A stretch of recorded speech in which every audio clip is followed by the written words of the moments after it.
Bol soğanlı ət bizim evin ən sevimli və ən tez-tez hazırlanan yeməklərindən biridir. Dadına doymaq olmur. 5-6 ədəd soğanı uzunsov şəkildə doğrayıram.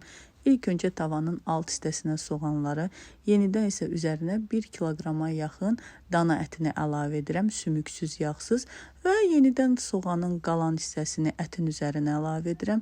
1 qaşıq sirkə, bol kərə yağı və yarım stakan da soyuq su əlavə edib qapağı örtülü şəkildə orta ateşdə 2-3 saat bişirirəm və onu da paylaşım ki, ətin qəti kəfi çıxmır, çünki əti əvvəlcədən yaxşı yuyuram və bişməyə yaxın üzərinə 1 çay qaşığı şəkər dozu, duz, istiot, paprika və sarı kök əlavə edirəm zövqə görə. Ət pambıq kimi yumuşaq bişir, yəni soğanla ət bir arada hədsiz ləzzətlidir. Bu yeməyi hazırladıqda mütləq yanına plov da süzün. Bir sözlə möhtəşəm bir yeməkdir. Sizlər də hazırlayıb nuş edin.